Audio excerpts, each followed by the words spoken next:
Say that somebody was coming into our church and they're black. I'm not a pastor, but I feel like that would be a preferable scenario. Would they be eligible for membership in our church? Please say yes. Yes, of course they would. They'd be eligible for membership in our church. Oh, thank God. I think the video's over now. But would they be permitted to participate in, embody, and practice what I would call black culture generally in our church? Oh, damn. The answer is absolutely not. I'm guessing you're going to elaborate. Why? Because the characteristics that mark black culture as a generalization, in the same way Paul's talking about Cretans on Crete. How long do you think he was waiting to call black people Cretans? They are evil, murderous, violent, bestial people. Bro, you have a dead rodent on your face. They steal, they kill, they destroy. They are sinful to the core. Are we listening to this? They have besetting sins that are like fatherlessness, sexual immorality. They molest children at a high rate. We're going to talk about black people molesting children at a high rate. You're a Christian pastor. All of any criminal statistic that you could look at, almost pretty much without exception, they excel at them. This video goes on for a while, but I'm going to stop there. I just need you to see what kind of things are coming up in this country.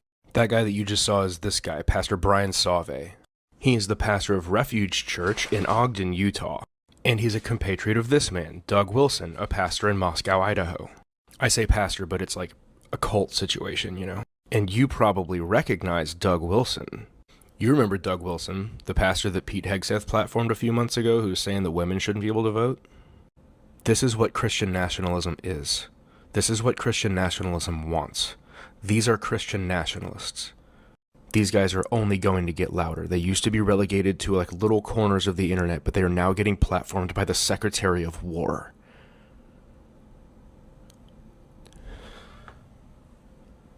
And I don't want to hear we took him out of context, because now your little mini Kirks are coming out of the woodwork. I don't want to hear we took him out of context, because he said what he said. Still killing what? So when someone says that they're black and Christian, because y'all don't like our culture, y'all don't like us as a people, but y'all claim to be Christian, because y'all are love to go pick on the homosexuals, go pick on everybody else who have abortions and all this type of stuff, but you won't deal with your inherent racism. Oh, we can fight every other sin, but let's not talk about the racism. Yeah, okay. These are y'all pastors. But racism is a social construct, and it's not real. Really? Okay. Okay, so apparently we're just saying the quiet part out loud now, huh? And there's really no defending it, and the little hope I have left for humanity wants to say nobody would even try. So let's talk about what culture is. Put simply, culture is a set of beliefs and patterns and symbols that basically sum up how a group of people views and interacts with the world. According to this guy, that includes violence and murder and acting like an animal. That's what bestial means. But of course, anybody who's ever interacted with black people or just has a number of working brain cells that's not in the single digits, you know that the majority of black people are just regular citizens. So even though this type of antisocial behavior is definitely a problem in black communities, it's still something most black people don't engage in. And if you're going to define a group of people by something that most of them don't do, that's not describing a culture, that's describing a stereotype. And it gets worse, and this is probably going to be long, just fair warning. Because what is a big part of black culture is, in fact, Christianity. And even though, unfortunately, church attendance across the board is dropping, black Americans still attend church the most. I bring this up because this guy says that if someone wants to attend his church, then they wouldn't be able to practice black culture, which he thinks is basically gang culture. But the largest group of churchgoers in the country are black Protestants, meaning that these churches that they're going to, he thinks are just allowing criminality and murder and violence to run rampant through their churches, which is insane. And by insane, I mean super racist. Either that, or he thinks that the black people attending these churches, which is a huge part of black culture, are also renouncing black culture because they're not violent, murderous criminals running around in churches, which is racist and stupid, which is two ways of saying the same thing. Because this is what I need the excuse makers to realize. When somebody says something like that, they're not talking about Ray Ray selling drugs on the corner. Ray Ray's not going to church. When somebody says stuff like that, he's talking about me. He's talking about my wife. He's talking about my parents who've been married for 35 years. He's talking about my pastor and the entire ministerial team that I serve with and do charity work with. He's talking about all the dudes I work with who just go to work, do their 9 to 5, and are just trying to make it through the day. And I can keep going and going until you realize that once there are so many exceptions to the rule, maybe it's just not a rule. But it's not that big a deal because I wouldn't want to go to that church anyway, because I have a feeling he's leading his congregation straight into the pit. By the way, I kind of feel like this is what people think Charlie Kirk sounded like. That's just an aside.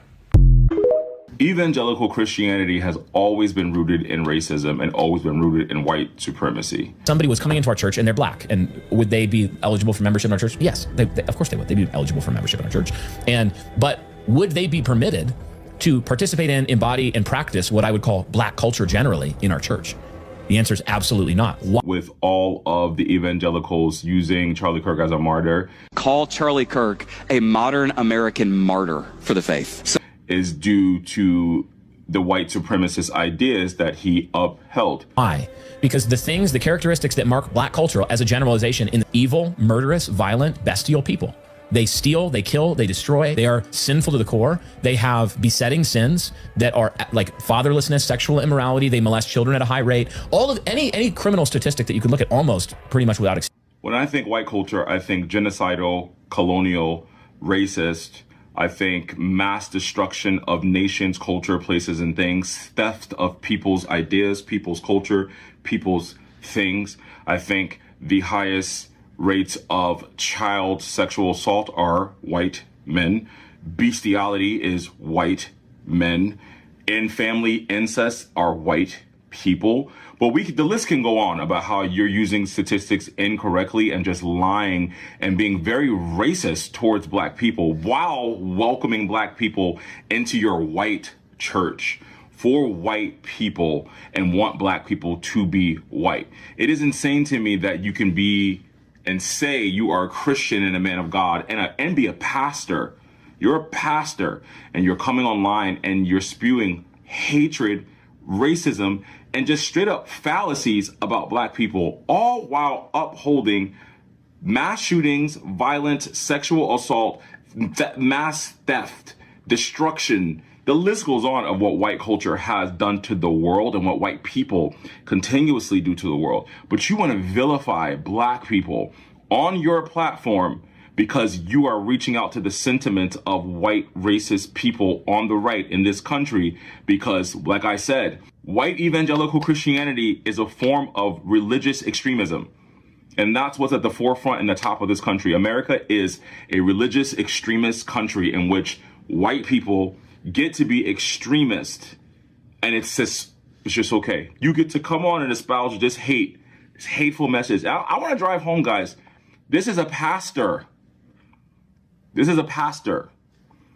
This is a pastor. So a pastor coming on and not being very Christ-like is not any form of Christianity that's real. These people are in a cult. This is a cult. This is a cult. This is why the Proud Boys, the KKK, all these people come out of this version of Christianity because it's not Christianity. Let's say that somebody was coming into our church and they're black. No, because wait, can we talk about it? Because I came from a church where the pastor was actually my people and would do things that I would put along the lines of the things that he's saying. So we can't get mad at the foolishness that he's saying out of his mouth when we have things going on in our community like pastors that'll try to embarrass our youth in front of a whole church congregation. Don't try to lose me. So we look at videos like this and get outraged at a race of people, but then we overlook our pastor standing behind our back, making our kids stand up at the front of the church apologizing to a congregation for getting pregnant when they don't owe nobody an explanation but God. And so slightly, a lot of these parents allow that because we overlook the microaggression of that pastor trying to embarrass these children, all while judging them just like this man judging our whole race of people. And we take our kids back to that same church. But I'm going to go ahead and mind my business. They are evil, murderous, violent, bestial people. In this instance, I implore you to go back and watch that video. Since everybody loves context, go back and watch the video. I'm encouraging you to go back and watch that entire video and then come back. Don't worry, I'll wait. Oh, you're back. Hi. I'm going to say this one more time. Christianity is a Ponzi scheme. And one of the ways I know that that Ponzi scheme is the biggest Ponzi scheme in the history of time is this. Black Christians and white Christians worship two different Jesuses, or Jesus-I. They worship two different ones. And they have since the goddamn beginning.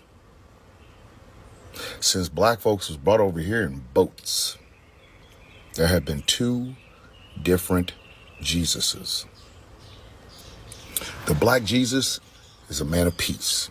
He's the loaves and fishes. He is the Beatitudes. He is the blessed are the meek, for they shall inherit the earth. He is the healing of the lepers. He is the sheltering those who are in need. He is the flipping over of the coin table in the temple. He is that Jesus.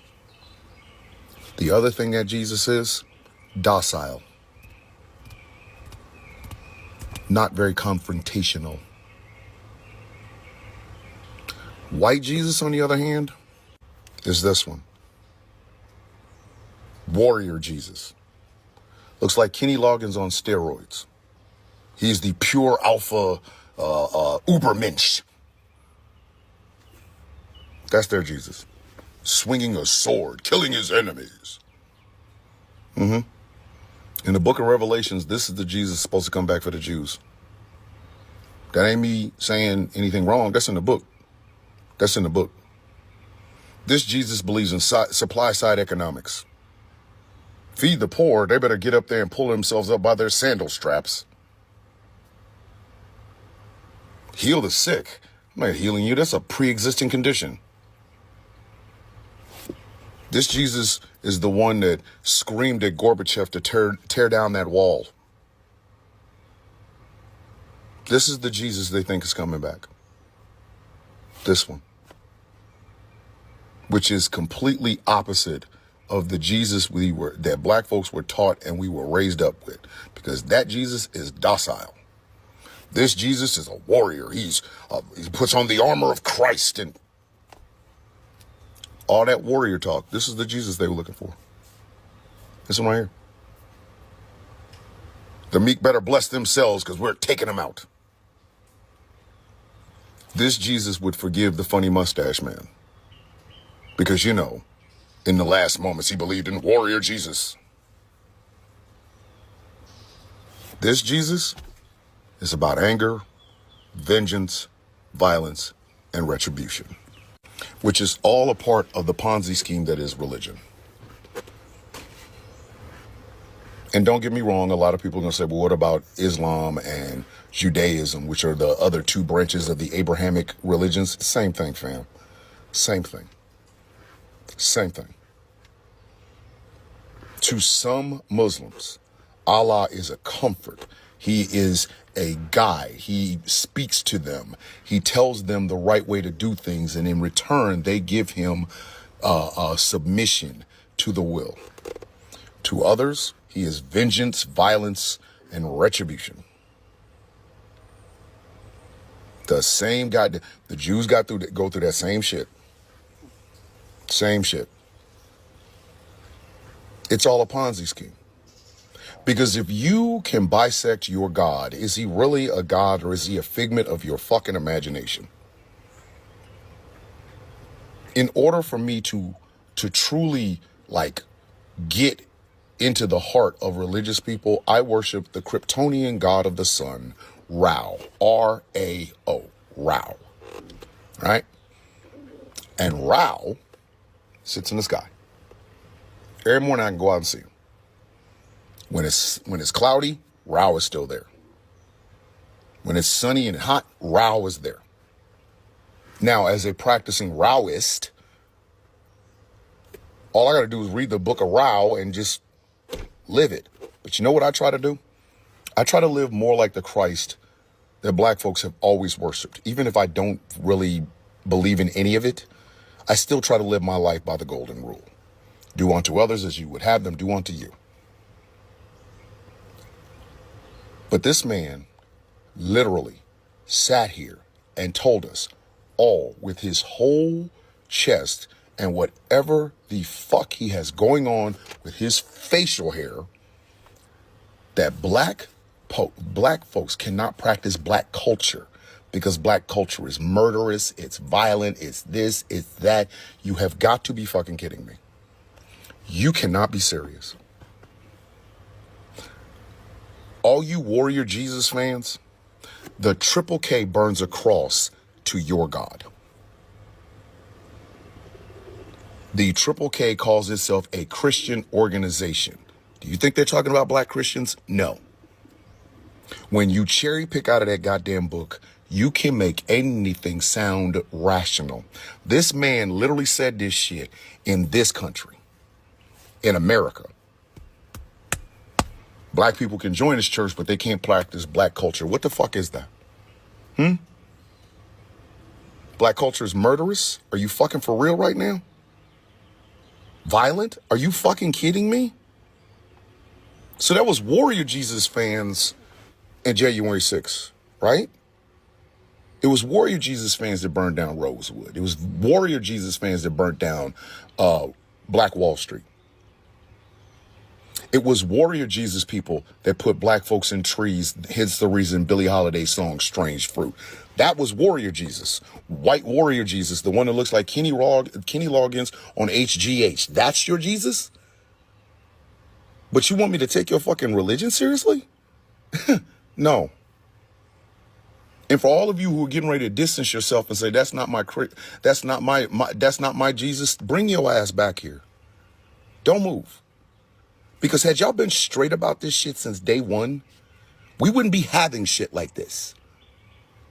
I put the onus for the way Christians are viewed in America on Christians.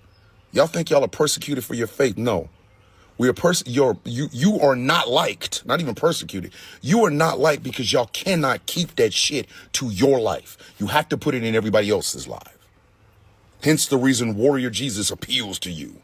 And for you to try to distance yourself from that shit, you know people like this. Have you called them out? Nope. I literally just got off of a fucking Zoom meeting with the head, the heads of Ghost Law Productions Radio. One of which is a pastor. And I talked to her about this. Y'all think Charlie Kirk is sitting in the bosom of Warrior Jesus. That helps you ignore all the shit that he said. So mind you, he supposedly was a good Christian who thought black women had lower brain capacity and could not understand things like white women. That's some Warrior Jesus shit. But not my Christianity? Fuck you. It absolutely is. In for a penny, in for a goddamn pound. You want the docile, peaceful Jesus over here. So that Warrior Jesus can walk around saying all this bullshit and you can feel good because you can go, well, that's not my God. It's not my Jesus. Instead of looking that person in the face and say, what happened to the Prince of Peace? What happened to him? The King of Kings, the Lord of Lords. What happened to the Prince of Peace? What happened? Oh, that's right. You wanted the Christianity that was practiced by the funny mustache man and his crew. And then you stand up in front of the church and call them blasphemers. Are you afraid to do that? This goes for any person who is really strong in their religious faith. If you are not calling out the bad characters within those faiths, don't talk to me about you being different.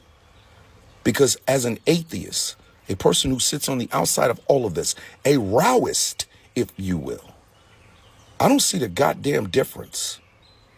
I don't.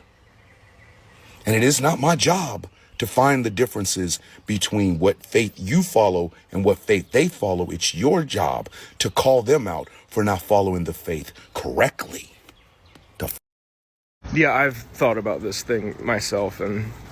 That's why I stopped even showing the video like a minute into what he was saying, because I don't like having the message out there, you know?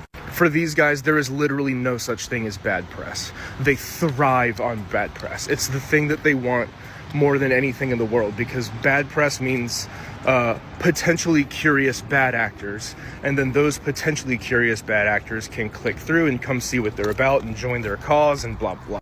But here's the thing, if these guys were just like living in their mom's basements, and if they were just making their little podcasts and sending them to each other and like making their little books and just reading them, like if it was just a self-contained thing, I probably wouldn't be making this video. You know, like there are so many groups like that out there that I don't feel like need to be dignified with the light of day. But like those guys, the guys in that video are in the same network, they run in the same circles, they go to all the same conferences as the people that Pete Hegseth himself is like endorsing and platforming. So I don't know, man. I don't know what we're supposed to do. It's not worth it to debate with racists. You know, like, we're not engaging with their ideas because their ideas have no merit, because they're based in bigotry, you know? So, like, but man, right now, I think people need to know what kind of a nightmare is coming, because it's not here yet. We have not seen the worst of it. It's gonna get a lot worse than it is. Most immediately, it will ramp up in November, because Canon Press, Douglas Wilson's little publishing company, they do something called No Quarter November, which is where he just he takes the mask off and says whatever's on his mind. So I guess November will be the most immediate and most public test of how powerful these guys are feeling. So hopefully it's nothing. Hopefully it's not as bad as we're thinking, but I'm not hopeful. So this is what happens when you feel like you are the mold and everything that you do is the standard and it's the best. So can I say something about jazz? Yeah. There's some really great jazz music out there. Some really great, absolute creative, musically brilliant jazz music. But there's also a thread in jazz music that is deconstructive and leftist to the core. Think of like atonal jazz music, where like they developed systems in certain wings of jazz music to intentionally, in the introduction of a song, make it impossible to identify a key. So the song isn't in any key. Most people would listen to it and it would just sound like noise. It would sound absolutely terrible, right?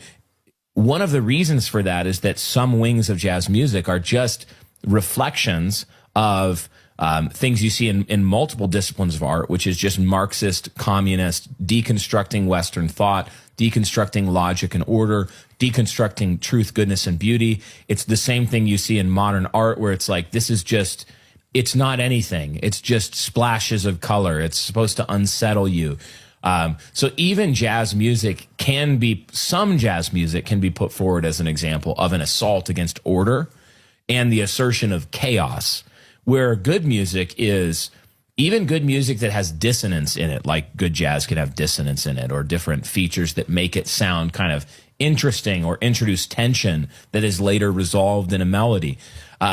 These things can be complex statements about like a story where evil is introduced and it creates dissonance and it's resolved in victory. But some wings of jazz music are all dissonance. They're all chaos. That's actually a reflection, yet another reflection of the philosophical pushback against order in certain wings of this movement. They molest children at a high rate. All of any criminal statistic that you could look at, almost pretty much without exception, they excel at them. Black culture. And it's even interesting. I mentioned it before, but like the black guy on TikTok, he was saying, he's like, y'all crazy. Like, you're talking about this person like it's mental health. He said, that ain't no mental health. That's a demon. Yeah.